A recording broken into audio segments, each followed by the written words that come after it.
سيقول السفهاء من الناس ما ولاهم عن قبلتهم التي كانوا عليها قل لله المشرق والمغرب يهدي من يشاء إلى صراط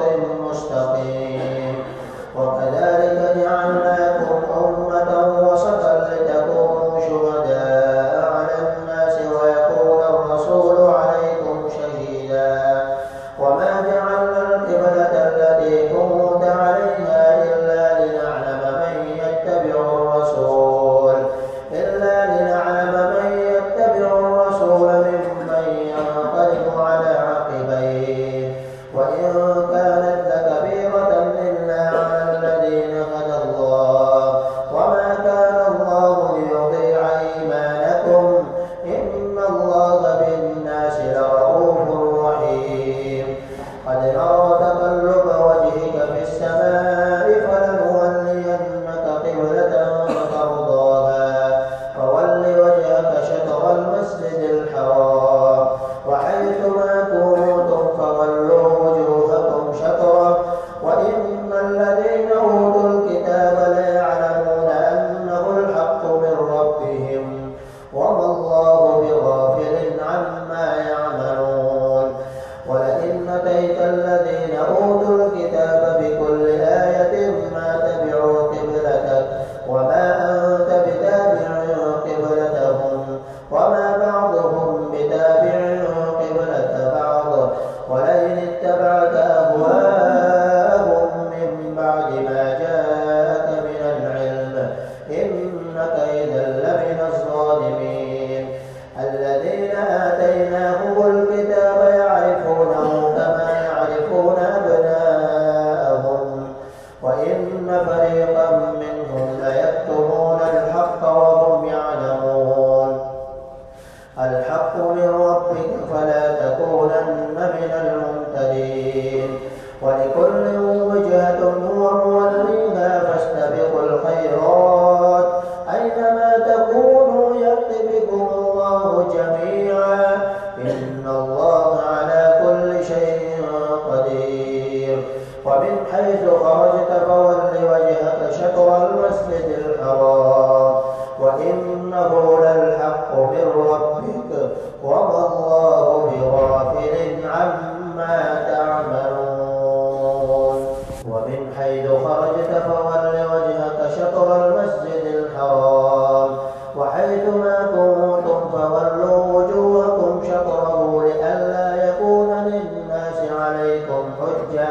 إلا الذين ظلموا منهم فلا تخشوهم واخشوني وليتم نعمتي عليكم ولعلكم تهتدون كما أرسلنا فيكم رسولا منكم يتلو عليكم آياتنا ويزكيكم ويعلمكم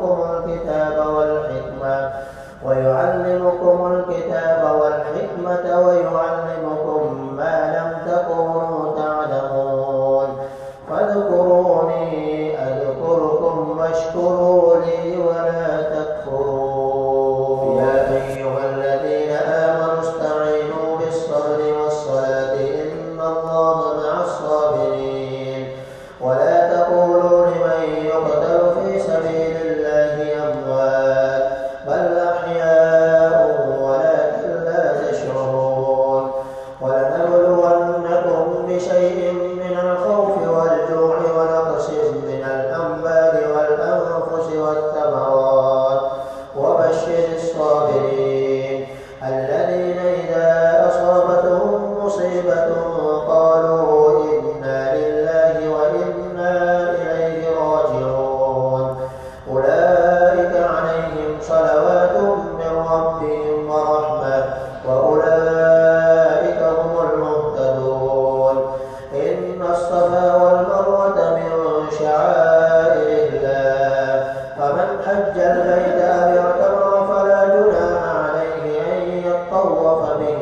البحر بما ينفع الناس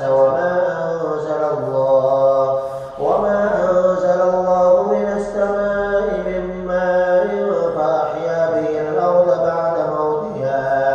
فأحيا به الأرض بعد موتها وبث فيها من كل دابة وتصريف الرياح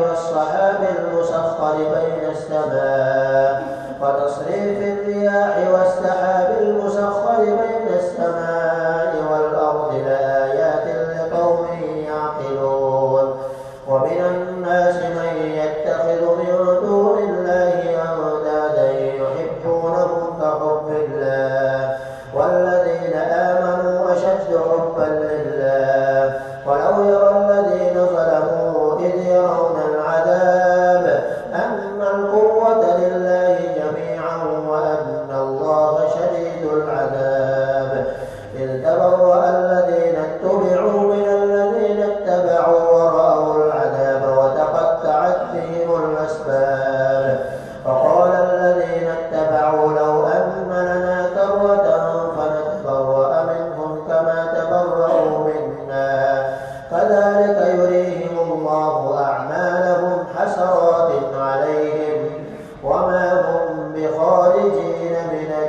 النار يا أيها الناس كلوا مما في الأرض حلالا طيبا ولا تتبعوا خطوات الشيطان إنه لكم عدو مبين إنما يأمركم بالسوء والفحشاء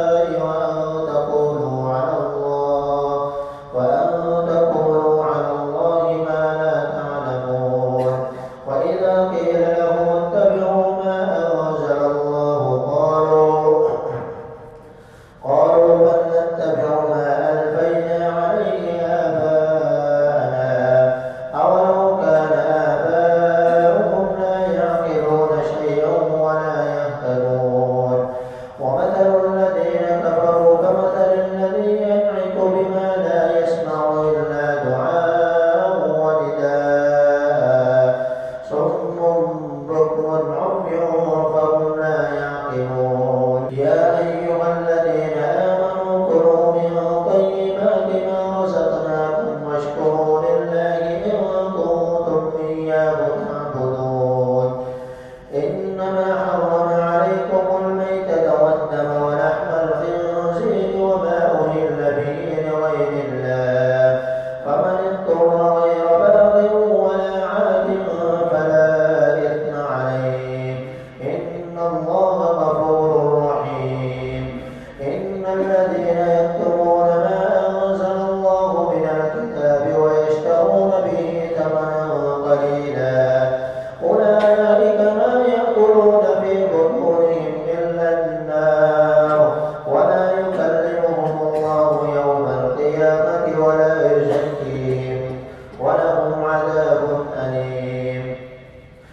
الرحمة فمن اعتدى بعد ذلك فله عذاب أليم.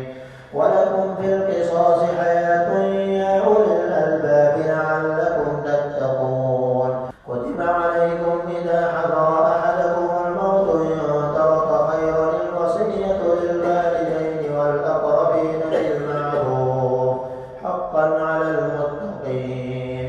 فمن بدله بعدما سمعه فإنما إثمه على الذين يبدلونه إن الله سميع عليم. فمن خاف من موص جنفا أو إثما فأصلح بينهم فلا إثم عليه إن الله غفور رحيم. يا أيها الذين آمنوا كتب عليكم الصيام كما كتب على الذين من قبلكم لعلكم تتقون أياما معدودات. فمن كان منكم مريضا أو على سفر فعدة من أيام أخر. وعلى الذين يطيقونه فدية طعام مسكين. فمن تطوع خيرا فهو خير له وأن تصوموا خير لكم إن كنتم تعلمون.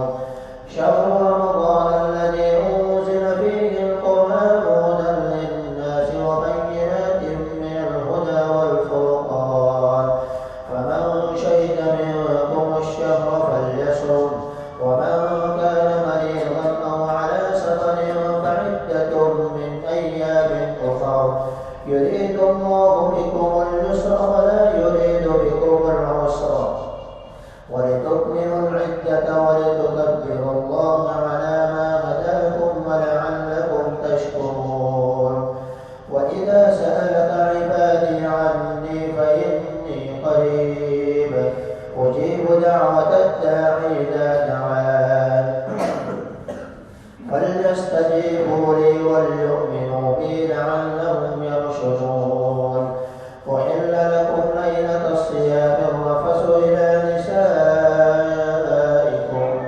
هن لباس لكم وأنتم لباس لهن. علم الله أنكم كنتم تختارون أنفسكم فتاب عليكم وعفى عنكم فالآن باشروهن وابتغوا ما كتب الله لكم وكلوا واشربوا حتى يتبين لكم الخيط الأبيض من الخيط الأسود من الفجر ثم أتموا الصيام إلى الليل ولا تباشروهن وأنتم عاكفون في المساجد تلك حدود الله فلا تقربوها كذلك يبين الله آياته للناس لعلهم يتقون. ولا تأكلوا أموالكم بينكم بالباطل وتدلوا بها إلى الحكام لتأكلوا فريقا من أموال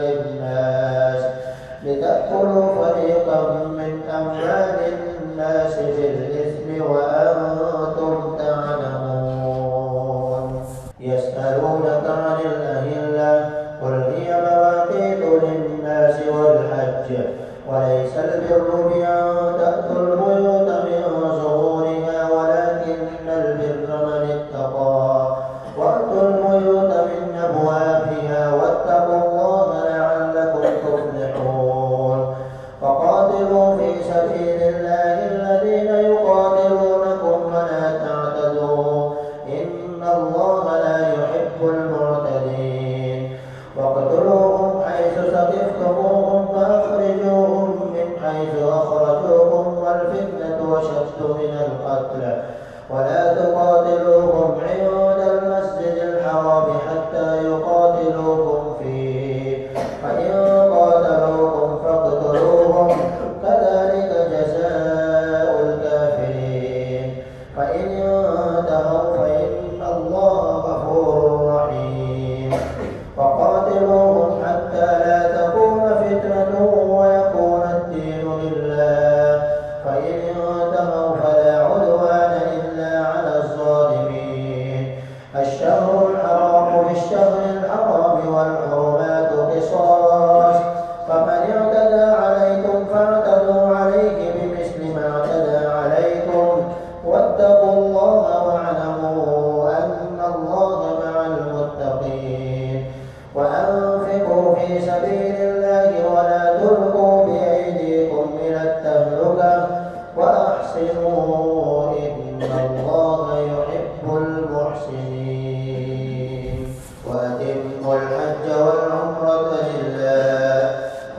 أحصرتم فما استيسر من الهدي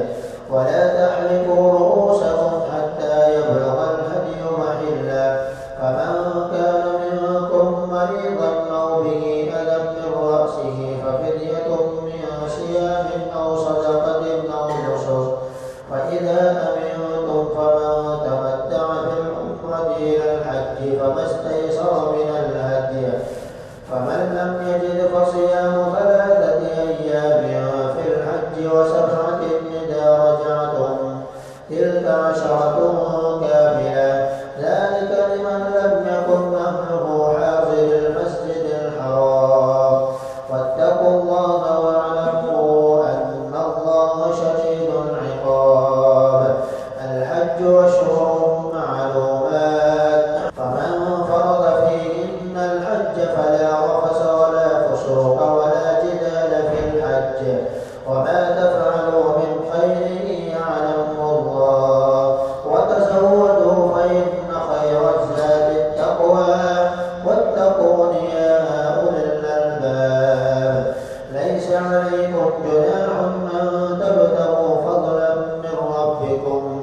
فإذا أفضتم من عرفات فاذكروا الله عند المشعر الحرام واذكروه كما هداكم وإن كنتم من قبله لمن الضالين ثم أفيضوا من حيث أفاض الناس واستغفروا الله إن الله غفور رحيم فإذا قضيتم مناسككم فاذكروا الله كذكركم آباءكم أو أشد ذكرا فمن الناس من يقول ربنا آتنا في الدنيا وما له في الآخرة من خلاق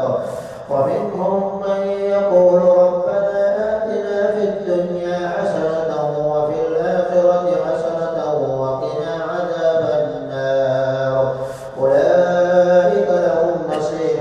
مما كسبوا والله سريع الحساب واذكروا الله في أيام معدودات فمن تعجل في يومين فلا إثم عليه ومن تأخر فلا إثم عليه لمن اتقى واتقوا الله واعلموا أنكم إليه تحشرون ومن الناس من يعجبك قوله في الحياة الدنيا ويشهد الله على ما في قلبه وهو ألد الخصام وإذا تولى سعى في الأرض ليفسد فيها ويهلك الحرث والنسل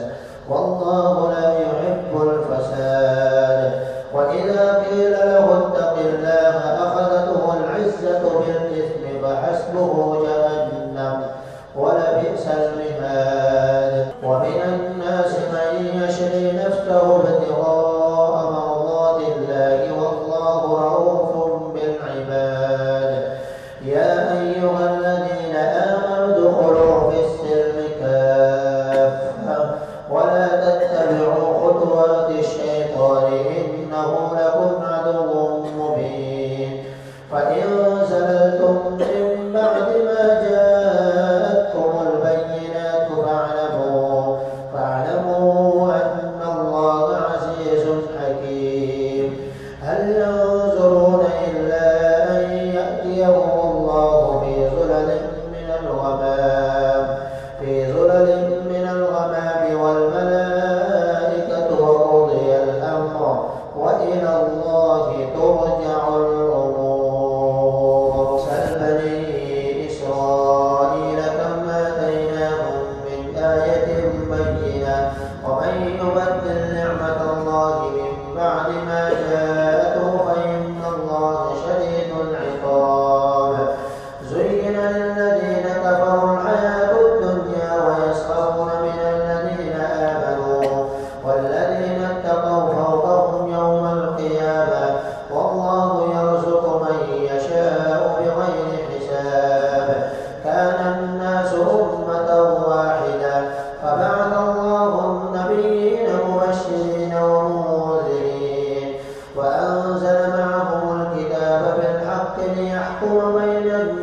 فيما اختلفوا فيه وما اختلف فيه إلا الذين أوتوه من بعد ما جاءتهم البينات بغيا بينهم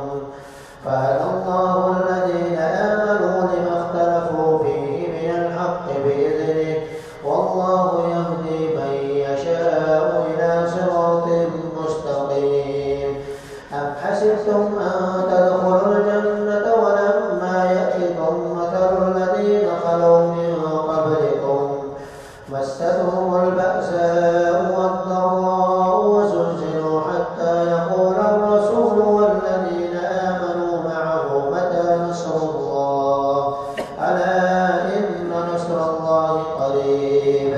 يسألونك ماذا ينفقون قل ما أنفقتم من خير فللوالدين والأقربين واليتامى والمساكين وابن السبيل وما تفعلوا من خير فإن الله به عليم. كتب عليكم القتال وهو كره لكم وعسى أن تكرهوا شيئا وهو خير لكم وعسى أن تحبوا شيئا وهو شر لكم والله يعلم وأنتم لا تعلمون.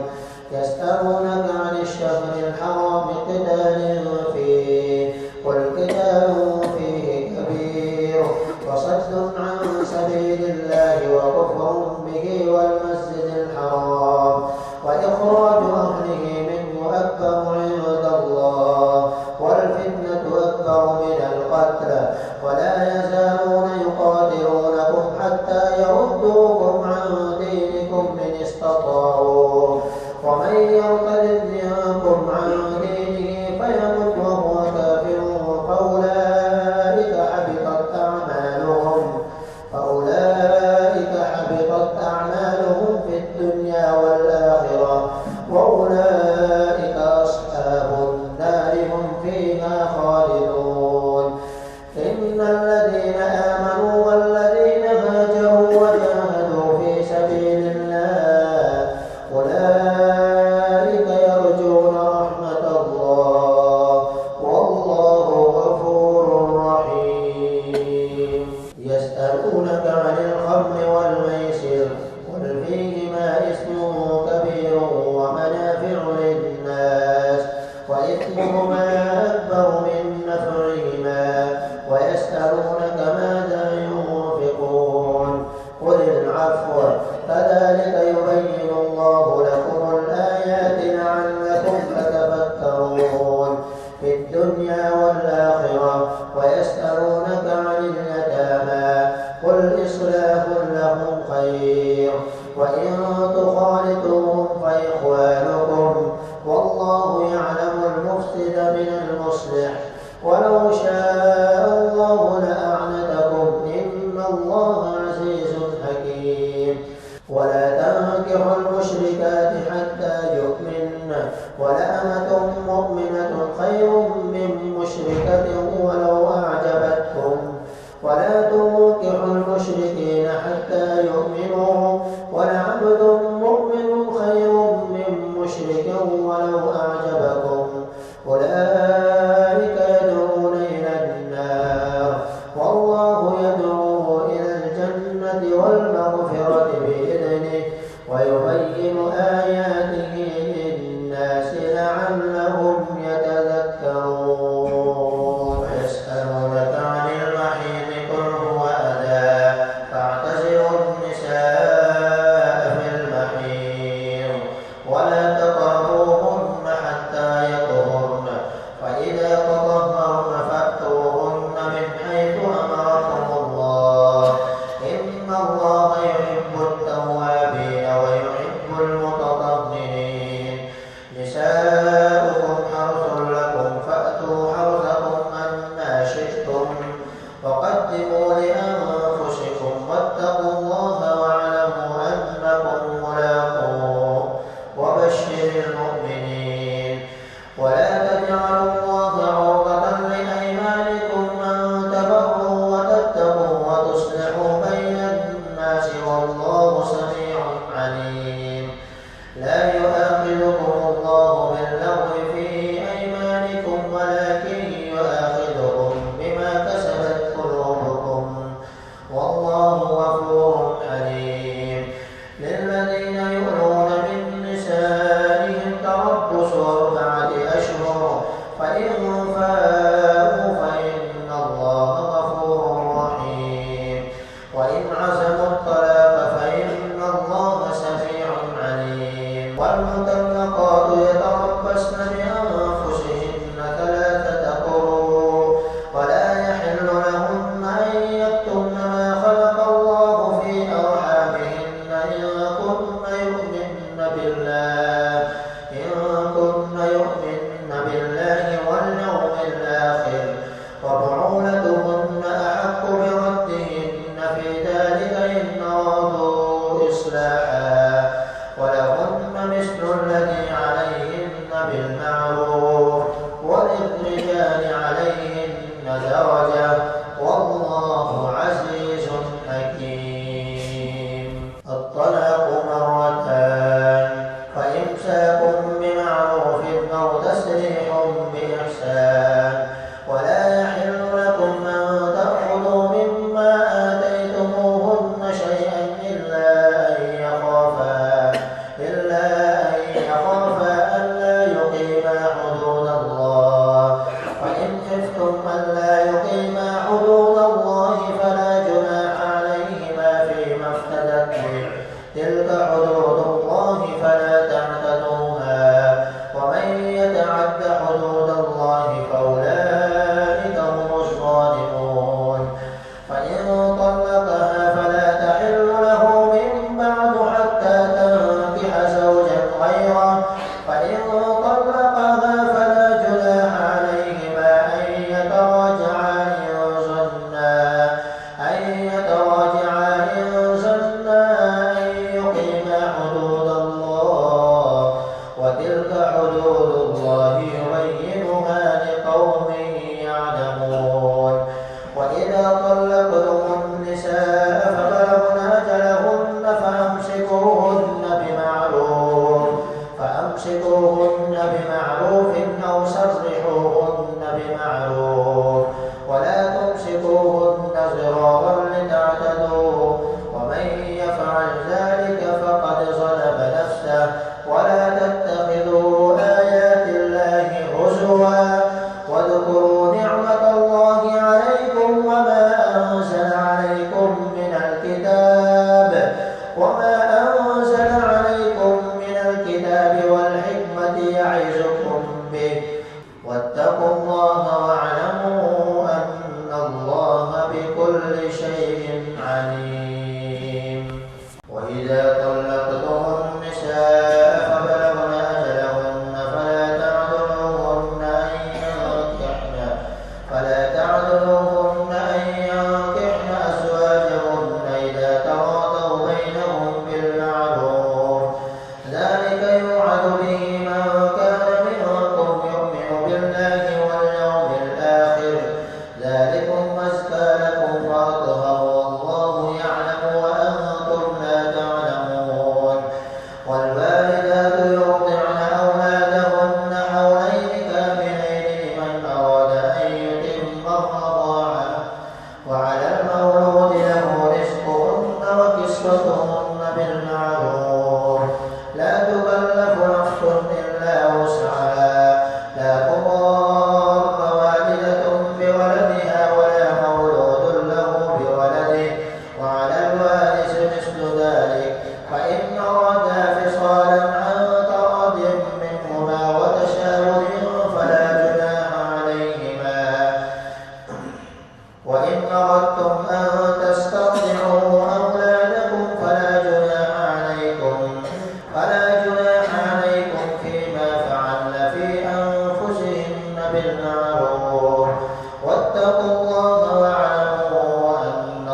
على الموسع قدره وعلى المقتر قدره متاعا بالمعروف حقا على المحسنين. وإن طلقتموهن من قبل أن تمسوهن وقد فرضتم لهن فريضة فنصف ما فرضتم إلا أن يعفون أو يعفو الذي بيده عقدة النكاح وأن تعفوا أقرب للتقوى ولا تنسوا الفضل بينكم إن الله بما تعملون بصير. حافظوا على الصلوات والصلاة الوسطى وقوموا لله قانتين. فإن خفتم فرجالا أو ركبانا فإذا أمنتم فاذكروا الله كما علمكم ما لم تكونوا تعلمون. والذين يتوفون منكم ويذرون أزواجا وصية لأزواجهم متاعا إلى الحول غير إخراج فإن خرجن فلا جناح عليكم فيما فعلن في أنفسهن من معروف والله عزيز حكيم. وللمطلقات متاع بالمعروف حقا على المتقين. كذلك يبين الله لكم آياته لعلكم تعقلون. ألم تر إلى الذين خرجوا من ديارهم وهم ألوف حذر الموت فقال لهم الله موتوا ثم أحياهم إن الله لذو فضل على الناس ولكن أكثر الناس لا يشكرون. وقاتلوا في سبيل الله واعلموا أن الله سميع عليم. من ذا الذي يقرض الله قرضا حسنا فيضاعفه له أضعافا كثيرة والله يقبض ويبسط وإليه ترجعون. ألم تر إلى الملأ من بني إسرائيل من بعد موسى إذ قالوا لنبي له ابعث لنا ملكا نقاتل في سبيل الله قال هل عسيتم إن كتب عليكم القتال ألا تقاتلوا قالوا وما لنا ألا نقاتل في سبيل الله وقد أخرجنا من ديارنا وأبنائنا فلما كتب عليهم القتال تولوا إلا قليلا منهم والله عليم بالظالمين. وقال لهم نبيهم إن الله قد بعث لكم طالوت ملكا قالوا أنى يكون له الملك علينا ونحن أحق بالملك منه ولم يؤت سعة من المال قال إن الله اصطفاه عليكم وزاده بسطة في العلم والجسم والله يؤتي ملكه من يشاء والله واسع عليم. وقال لهم نبيهم إن آية ملكه أن يأتيكم التابوت فيه سكينة من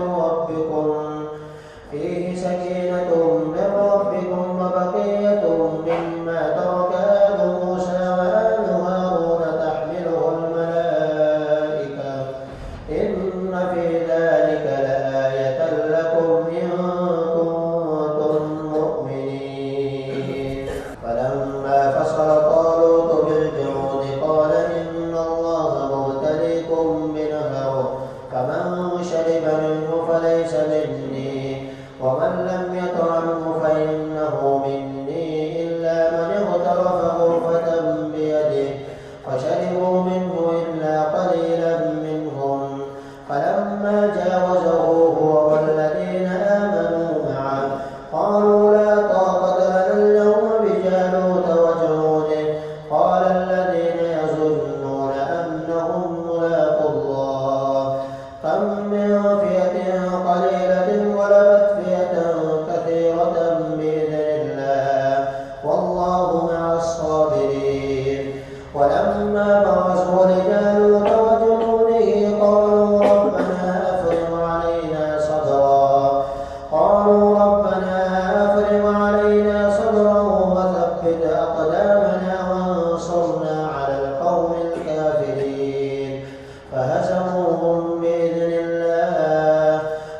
ولدا